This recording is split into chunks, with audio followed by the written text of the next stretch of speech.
Sean Combs is reportedly banking on a last-minute appeal to President Donald Trump to get him out of prison, a move that coincides with the bizarre twist of a key victim offering him support. This isn't speculation. This is a high-stakes political gamble happening right now. You've seen the headlines that Diddy was sentenced, but the story being told in public is a carefully managed PR narrative. The reality is a desperate, two-pronged attack to avoid serving his 50-month sentence. The common belief is that his legal battle ended at sentencing on October 3rd. The truth is, the real fight just started. We have the receipts, from new reports published on October 21st to the shocking court letters filed back in August. We've mapped the timeline of Diddy's relationship with Trump and analyzed the legal filings. So what exactly is this Trump appeal, and is it real? Why would Trump, who Diddy publicly denounced, even consider it? And most importantly, how does the shocking support from a woman once listed as victim 3 play into this final, desperate strategy? We are about to break down the entire playbook. The most shocking part of this story is what is happening today, October 21, 2025. Several outlets, including the Hindustan Times and the Economic Times, are reporting that President Donald Trump is actively vacillating on whether to commute Diddy's 50-month federal prison sentence. According to these reports, the move could come as early as this week.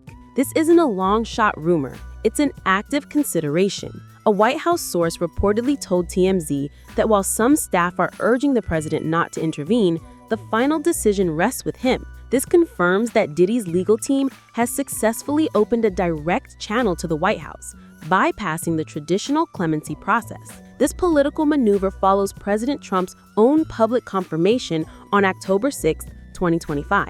In an interview, Trump acknowledged the request, stating, "I have had a lot of people ask me for pardons. I call him Puff Daddy. He has asked me for a pardon." This report, just days after Diddy's October 3rd sentencing, was the first receipt showing this political strategy was in motion. Diddy's team didn't even wait for the ink to dry on the judgment before launching their political appeal. They are trying to supersede the entire legal process. If Trump signs the commutation, Diddy could be freed immediately, effectively nullifying the 50-month sentence handed down by Judge Arun Subramanian. He has already served 13 months, but a commutation would mean he walks free now, not in 2 years. This is the definition of a Hail Mary, a high-risk, high-reward play that hinges entirely on the transactional nature of modern politics. But this political appeal is running parallel to an even stranger narrative, one that Diddy's team is almost certainly using as leverage. This is the shocking twist involving victim 3. To understand why this is so stunning, we have to go back to May 2025.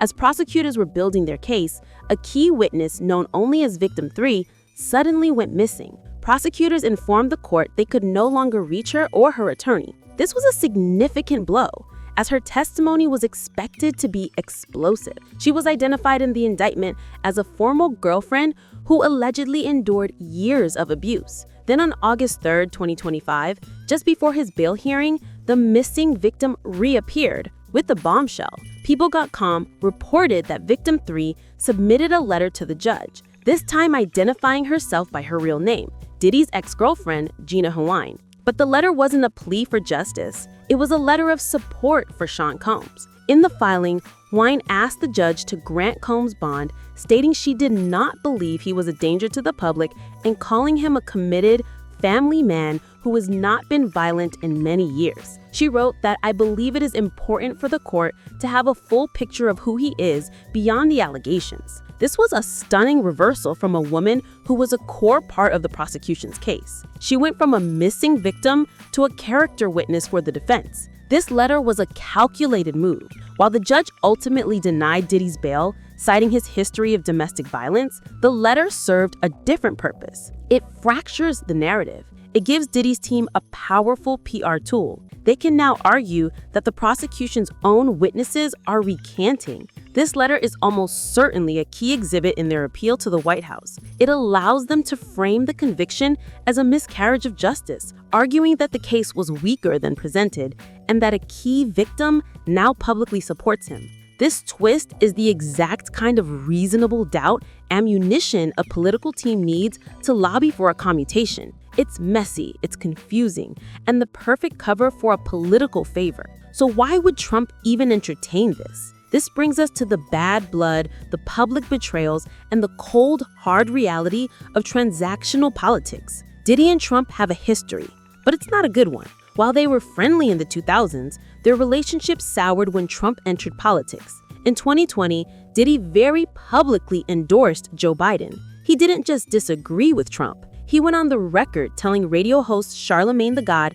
that white men like Trump need to be banished. This was not a minor political disagreement. It was a public disavowal. And Trump noticed. According to a report from The Guardian on August 2, 2025, when Trump was first asked about a potential pardon for Diddy, he directly referenced this history. Trump stated that Diddy's very hostile comments make a pardon more difficult. He told Newsmax, "We're human beings, and we don't like to have things cloud our judgment, right?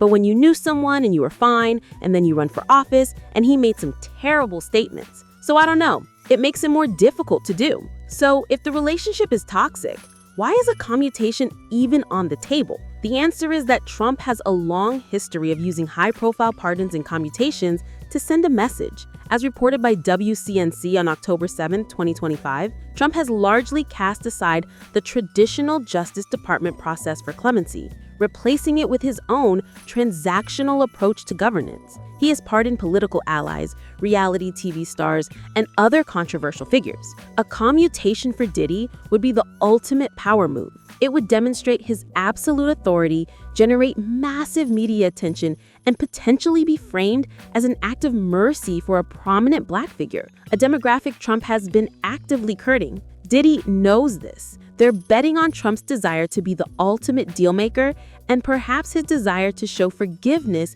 to an humble opponent. They're appealing not to Trump the man, but to Trump the brand. This entire political gamble is plan A, but Diddy's team is too smart to rely on just one strategy. They're simultaneously running a plan B, a standard by-the-books legal appeal. According to the Economic Times, on October 20, 2025, Diddy's lawyers filed an official notice of appeal in the Federal District Court of New York.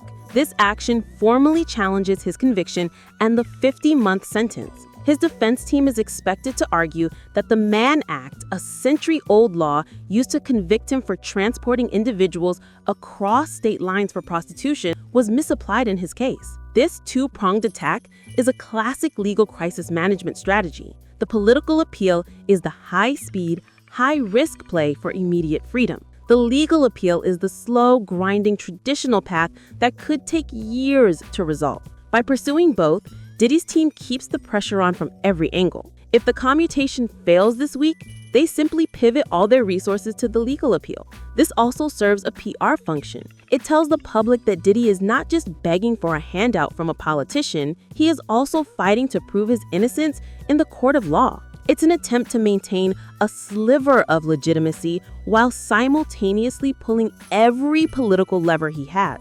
So here's the reality. Sean Combs is running two parallel campaigns, one in the political arena, betting on a transactional commutation from a president he once tried to banish. The other is in the courts, a slow-moving appeal of his conviction. The shocking support from victim 3, Gina Huynh, is the ace up his sleeve, a PR nuclear bomb designed to sow doubt and provide political cover for his release. This is no longer just a criminal case. It's a political war for his freedom. What happens next will define his legacy. Will the legal appeal succeed, or will the political gamble pay off first? This story is far from over. And to understand the full playbook these celebrities use when their backs are up against the wall, you need to see the patterns. Click on our Fresh Celebrity Tea playlist to see the other times stars have fought back from the brink and the strategies they use to do it.